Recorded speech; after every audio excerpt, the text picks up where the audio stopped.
कारोबार शुरू किया था, कंपटीटर ज्यादा होने की वजह से सेल में कमी आई और सेल कम होते ही प्रॉफिट मार्जिन कम हुआ, जिसकी वजह से कारोबार लॉस में जाना शुरू हुआ, वो कारोबार बंद कर दिया। बहुत से लोग इस तरह करते हैं। जब आपने कारोबार शुरू किया, आपको लगा कि इस चीज की मार्केट है, आपके पास पैसे भी थे और आपका इंटरेस्ट भी था और आप बहुत ज्यादा मोटिवेट थे कि मैं कारोबार चलाऊंगा, लिहाजा वो 2 4 6 महीने या मैक्सिमम 1 साल तक तो चलता रहा।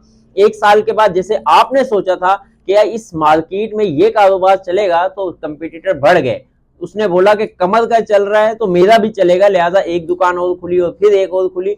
हालांकि जो कस्टमर्स थे वो उतने ही थे, तो सेल डिवाइड होती होते प्रॉफिट मार्जिन कम होते होते आपका कारोबार बंद होता है।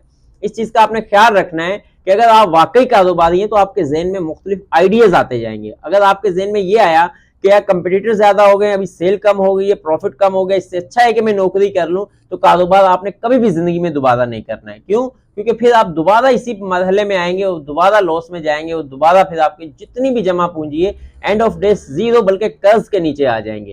कारोबार आपने तब करना है कि आपने देखा कि भाई इस चीज की मार्केट है और मेरा भी कारोबार चलेगा, आपने चलाना शुरू किया और देखा कि कंपटीटर बढ़ रहा है, सेल में कमी आ रही, तो आपके दिमाग ने गैप ढूंढा कि किस चीज में गैप है।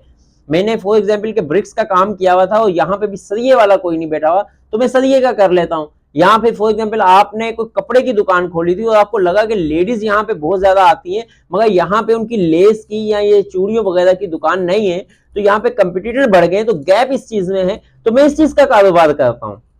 या फिर फॉर एग्जाम्पल जो उससे रिलेटेड काम या उससे हटके काम, अगर आपके जहन में कोई आइडिया आया है तो कारोबार आपके लिए है। अगर आपके जहन में कोई आइडिया नहीं आया, उस खौफ में मुब्तला हो गए कि यार मेरी सेल कम होती जा रही है और मुश्किल हो गया इनके साथ कंपीट करना, जिस तरह आपने अपना रेट कम किया था अपनी दुकान चलाने के लिए, तो नया दुकानदार जो आएगा उसने भी रेट कम करना है। और यहां तक कि जो 5 से 10 साल पुराने बैठा हुआ है वो रेट अपना आधे पे भी सेल कर सकता है, क्योंकि वो जो मैन्युफैक्चर है उसके साथ डायरेक्ट राब्ते में हो जाता है 5 से 10 साल में कि यार हाँ ये बंदा मुझसे माल लेता है। डिस्ट्रीब्यूटर भी बीच में से गायब हो जाता है कई दफा और बीच में होलसेलर भी गायब हो जाता है, manufacture to direct related retailer के पास चला जाता है। इसलिए आप इस बात का ख्याल रखना है कि आपके जहन में अगर आइडियाज नहीं आते हैं तो आप कारोबार कभी भी ना करें। कारोबार भी अच्छा है और नौकरी भी अच्छी है, नौकरी बुरी नहीं है। अगर आप किसी की बातों में आके किसी से मोटिवेट होके अपने खानदान में या अपनी मार्केट में किसी का कारोबार बढ़ता हुआ देख के अगर आप कारोबार कर रहे हैं, तो फिर इस बात का ख्याल रखना लाजमी है कि आपके पास मुख्तलिफ आइडियाज हैं या किसी की तरफ देख के कर रहे हैं।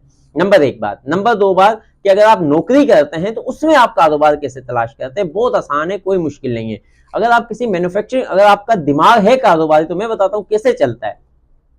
आप किसी मैन्युफैक्चरिंग कंपनी में पेन बनाने की हो, ग्लासेस बनाने की हो, यहाँ पे झंडा लगा हुआ है, टेबल पड़ा हुआ है, आप किसी कारखाने में या कंपनी में काम पे लग गए। कंपनी जो चीज बना रही है, क्या आया कि मैं वो सेल कर सकता हूँ। मिसाल के तौर पे कि मैं यहाँ पे सीमेंट सेल कर रहा हूँ और मेरे पास लड़का जो काम करता है वो मुझे बोले कि कमल भाई मैं आपके 500 बैग डेली के सेल करवा सकता हूँ, तो मैं क्या बोलूंगा? नहीं, मैं बोलूंगा हाँ करवाओ। मैं आपको वैसे कस्टमर को फॉर एग्जाम्पल के 5 रुपए रख के दे रहा हूँ, आपको 2 रुपए रख के दे दूंगा, 2 रुपए आपको प्रॉफिट दूंगा।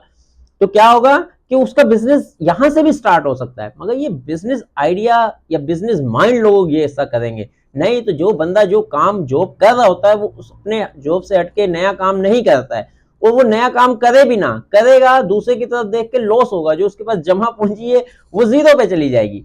इस चीज का आपने ख्याल रखना है कि अगर आपने बिजनेस किया, हाँ हो सकता है फेल हो गए हो, मगर आइडिया आया फिर फेल हो गए हो, फिर आइडिया आया फिर फेल हो गए हो, फिर आप नौकरी कर रहे हैं, तो अगर आपका बिजनेस माइंड है तो आप उस कंपनी में कोई ना कोई लिंक ढूंढ ही लोगे जहां से आप उसको या रॉ मटेरियल दोगे या उसका मटेरियल आप कहीं और पे सप्लाई दोगे, किसी होलसेलर को दोगे, किसी रिटेलर को दोगे, किसी आम पब्लिक में डील करोगे, ऑनलाइन सेल करना शुरू करोगे, उसकी सेल बढ़ाओगे, तो फिर आपका बिजनेस चलना शुरू हो जाएगा। फिर आहिस्ता आहिस्ता आप अपनी बिजनेस, अपने लिंक्स, अपने अपने ब्रांड की तरफ चले जाओगे।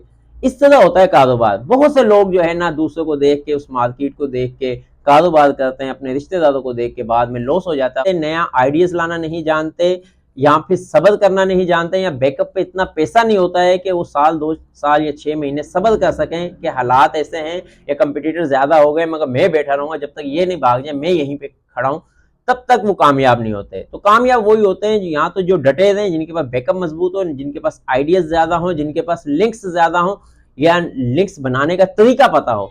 लिंक्स बनाने का तरीका भी मैं अगली वीडियो में बताऊंगा कि आपका नेटवर्क या लिंक्स कैसे बढ़ते हैं और कैसे आपको कामयाबी मिलती है। मैं इंशाल्लाह आने वाली वीडियोस में इस तरह के बिजनेस टिप्स आपको जरूर दिया करूंगा कि ताकि आपका पैसा, जो हर बंदा कहता है बिजनेस करो बिजनेस करो बिजनेस करो, आप कहते हैं यार हाँ वाकई बिजनेस बड़ी बला है, तो बिजनेस क्यों नहीं करो, इस पे मैं टिप्स बनाया करूंगा, या करो तो किस वजह से करो, इस पे वीडियोस बना दिया करूंगा। आज तक के लिए इतना ही काफी है। अपना और अपने दोस्तों का ख्याल रखिएगा। अल्लाह हाफिज।